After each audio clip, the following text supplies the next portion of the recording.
चलो भाई 12 बज गए। मैं 12वीं क्लास का एक बच्चा हूँ। मैंने भी इस साल जेई दिया था। पर ऐसा नहीं कि मतलब उड़ते उड़ते दे दिया था। पढ़ाई करी थी थोड़ी मोड़ी जितनी हो सकी थी। ये किताबें देख के बहुत पढ़ी कुछ समझना, ये सिर्फ बैकग्राउंड के लिए रखी हुई हैं। तो मैंने 11वीं में कुछ बहुत खास प्रिपेयर किया नहीं था। 11वीं में मतलब बस लेक्चर देखे थे ऑनलाइन, बाकी कुछ भी प्रिपेयर नहीं किया था। और 12वीं में थोड़ी अच्छी प्रिपरेशन करी थी। 12वीं क्लास पढ़ी थी बट 11वीं फिर से वीक ही रह गई थी। तो मैं जेई जाने से पहले 70-80% के आसपास, 80 से 85% का सिलेबस करके गया था। इतने में मैं 212 नंबर का अटैम्प्ट कराया। और बाय द वे मेरी शिफ्ट थी 23 जनवरी की मॉर्निंग शिफ्ट। बोल रहे थे थोड़ी सी टफर साइड है, बाकी पता नहीं टफ थी ईजी थी, मुझे कुछ नहीं पता। मैं 212 नंबर के आसपास का अटैम्प्ट करके आया हूँ, जिसमें से तीन चार, तीन तो अभी गलत पता लग चुके हैं और शायद हों, बाकी पता नहीं। तो 180 190 से 200 के आसपास बन जाने चाहिए नंबर, शायद से, बाकी पता नहीं, ड्रॉप भी लेना पड़ सकता है। बट शायद से ना ही लेना पड़े। तो कोई बोल रहा है कि 150 पे आएगी 99%, कोई 160, कोई 170, कोई 180, कोई 190, कोई 200 भी बोल रहा है, मुझे कुछ नहीं पता। बस इतना है कि पेपर वेटेज के हिसाब से तो नहीं आया था। और मैं 3D भी पढ़ के नहीं गया था, पता नहीं क्यों।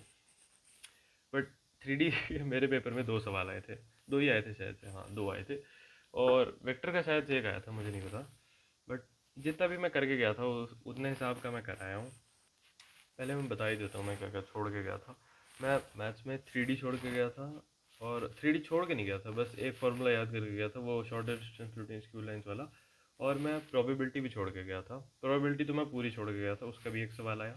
स्टैटिस्टिक्स में सिर्फ उतनी करके गया था, मतलब स्टैट्स मैंने पूरा पढ़ा था। बट मैंने वो लास्ट वाले जो दो फार्मूला थे, मीडियन और मॉड वाले, वो फ्रीक्वेंसी डिस्ट्रीब्यूशन में, वो नहीं पढ़े थे। और मेरे पेपर में वो मीडियन वाले से ही सवाल आया। मैं बाकी सब वो मीन डेविएशन, वो स्टैंडर्ड डेविएशन, वेरिएंस, वो सब पढ़ के गया था। बट उससे सवाल नहीं आया। तो वेटेज तो चलो कुछ अजीब सी आई थी इस साल। और फिजिक्स में भी मैं रोटेशन का सिर्फ वो मोमेंट ऑफ इनर्शिया निकालने वाला पार्ट करके गया था। और सेंटर ऑफ मास में भी वो डिस्क जो निकाल के फेंक देते ना, वो वाले सवाल नहीं करके गया था। और वो सवाल मेरे पेपर में आ गया। केमिस्ट्री में मैं काफ़ी छोड़ के गया था, केमिस्ट्री में मैंने बहुत छोड़ा। थर्मोडाइनमिक्स छोड़ दी थी मैंने। बट थर्मोडाइनमिक्स से अपने पेपर में इजी सवाल आ गया, वो डेल्टा एच बराबर डेल्टा जी बराबर delta H minus T delta S, ऐसा आ गया था। कुछ 2580 के आसपास आंसर था, मुझे याद नहीं, न्यूमेरिकल में आया था। तो उससे इजी सा सवाल आ गया था, वो मैं बना के आ गया, वो मेरा सही है। बाकी केमिस्ट्री में मैं बहुत छोड़ के गया था, केमिस्ट्री मेरी वीक ही थी। केमिस्ट्री में मैं आयनिक इक्विलिब्रियम का भी सिर्फ फार्मूला फार्मूला पार्ट करके गया था। इक्विलिब्रियम भी स्टार्टिंग वाला और ली चार्लियर प्रिंसिपल करके गया था। 11वीं की मतलब फिजिकल पूरी बर्बाद ही थी। और इनऑर्गेनिक भी कुछ बहुत ज़्यादा नहीं थी। सॉल्ट एनालिसिस तो मेरे को जरा सा भी नहीं आता था, मैं बस लास्ट मोमेंट पे कलर देख के गया था। और उससे ज़्यादा मैंने ट्वेल्थ वाला पोर्शन में तो कुछ भी नहीं छोड़ा था। ट्वेल्थ वाला पोर्शन मैंने मैक्सिमम किया ही था। मेरा डी एन एस ब्लॉक भी वीक था, मेरा कोऑर्डिनेशन कंपाउंड भी वीक था। बट कोऑर्डिनेशन कंपाउंड से जो एक सवाल आया था, कुछ मर और कुछ आइसोमर वाला था, वो वाला मैं कल ही शायद पेपर से 2 दिन पहले ही एक लेक्चर में देख के गया था। तो वो सवाल भी मैं तो कैसे सही कराया बेसिकली। और फिजिक्स में भी मैंने ऑप्टिक्स सिर्फ वन शॉट से पढ़ी थी, ऑप्टिक्स के कुछ लेक्चर वेक्चर लगाए नहीं थे। बट ऑप्टिक्स का भी एक सवाल आया था, वो भी मैं तुक्का बढ़ा के आ गया था। अब ऐसा मत सोचना कि मेरे तुक्के वुक्के बहुत अच्छे लगते हैं, मेरे तुक्के बिल्कुल अच्छे नहीं लगते हैं। सॉल्व किया था एंड तक, एक R1 R2 का फ़र्क आ रहा था, उसमें मेरे को कन्फ्यूजन थी, मैं R2 लगा के आ गया था। और वो वाला सही हो गया था बाई चांस। तो ये तो हो गई सिलेबस की बात।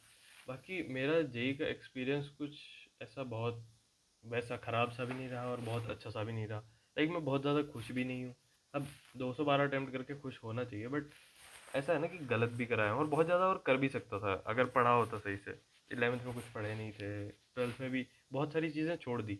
3D छोड़ दी भाई, 3D से दो सवाल आए थे अपने पेपर में, दोनों के दोनों हो जाते, ईजी सवाल थे, इतने टफ थे भी नहीं। बट चलो वो भी छोड़ाया। और बाय द वे अटेम्प्ट तो मैं मैथ्स में शायद 12 अटेम्प्ट करके आया था, फिजिक्स में शायद 19 अटेम्प्ट करके आया था, और केमिस्ट्री में शायद 23-24 के आसपास अटेम्प्ट करके आया था। केमिस्ट्री सबसे ख़राब सब्जेक्ट है मेरा, बट मैथ्स टफ सी आ गई थी। और किस्मत भी हमारी ख़राब ही रही, जो नहीं पढ़ा था उससे ज़्यादा आया था। और शायद ये 53 के आसपास अटेम्प्ट करके आया हूँ, ये जितने भी होंगे पता नहीं, देख लेना, एक आधा आगे पीछे हो गया होगा। बट ये सब दिक्कत है भी नहीं, दिक्कत ये है कि ये जो अचानक से जो वेटेज शिफ्ट हुई, ये हमारे साल ही क्यों होना था। टेक्निकली मैं पूरा सिलेबस पढ़ के नहीं गया था, मैं वेटेज वाले चैप्टर बहुत अच्छे से करके गया था। तो वेटेज वाले तो इन्होंने पूछे नहीं, बट 3D फिर से पूछ ली, चलो जो भी भाई। भाई और मेरे साथ सबसे ज़्यादा एल हुआ फिज़िक्स में। फिज़िक्स मैंने 12th की इतनी अच्छे से पढ़ी थी, बहुत ज़्यादा अच्छे से पढ़ी थी। सलीम सर से पढ़ी थी मैंने। तो जो 12th की थी वो तो इतनी ज़्यादा आई नहीं, उसमें भी एक क्वेश्चन अजीब सा आया था, लाइक न्यूमेरिकल में आया था वो। और उसमें वो K Q one Q two by R square और G M N M two by R square का रेशो पूछ रहा था, मतलब वो इलेक्ट्रिक फोर्स और ग्रेविटेशन फोर्स का रेशो पूछ रहा था। बट उसमें जो 10 टू द पावर थी उसका आंसर आ ही नहीं रहा था, मेरा पता नहीं क्यों मैच ही नहीं कर रहा था। उसमें पावर ही उनकी अजीब सी आ रही थी, शायद 10 टू द पावर -13 आ रही थी उनकी, मेरी तो 10 टू द पावर -50 पहुंच गई थी। पता नहीं, अब मुझे नहीं पता क्या था वो, गलत था सही था। और एक वो न्यूक्लियर का भी आ गया था जो सिलेबस के बाहर था, अब पता नहीं उसकी ग्रेस देंगे कि नहीं देंगे, पर वो तो मैं छोड़ के आया हूँ। और एक सेंटर ऑफ मास का आ गया जो मैंने फिर से मतलब ऊपरा ऊपरा पढ़ा था, पर पता नहीं मैं वो क्वेश्चन क्यों अटेम्प्ट करके आ गया। शायद सही हो जाए, मुझे कुछ नहीं पता, बट शायद से वो गलत ही है, बाकी पता नहीं। बट फिजिक्स में मैं जो पढ़ के गया था, जो बहुत अच्छे से पढ़ के गया था, उससे कुछ खास सवाल आए नहीं। जो मैं नहीं पढ़ के गया था उससे सवाल आ गए। और केमिस्ट्री में तो चलो ठीक है, केमिस्ट्री में तो मैं ऑलमोस्ट सारा पढ़ के ही गया था। और एक तो नेम रिएक्शन पे ही सवाल आ गया था, वो भी बहुत ईजी था। ऑर्गेनिक भी इतनी ज़्यादा नहीं पूछी, मतलब ऑर्गेनिक के सिंपल सिंपल पूछे, बट ज़्यादा नहीं पूछी। फिजिकल के 9-10 सवाल आ गए थे हमारे शिफ्ट में, बट फिजिकल के थोड़े इजी थे, इतने ट्रिकी कैलकुलेशन वाले सवाल नहीं थे।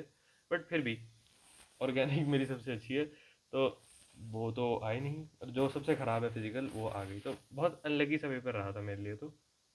बट स्टिल मैं सेटिस्फाइड हूँ कि मैं जितना कर आया, क्योंकि इतना ही पोटेंशियल था, जितना था उतना मैं दे आया। क्योंकि जब सेंटर पे जाने लगे थे तब पहले तो हम गलत रास्ते चले गए थे, तो पैनिक थोड़ा तभी हो गया था, बट उसके बाद भी फिर भी संभाल संभूल के कुछ ना कुछ कर लिया था।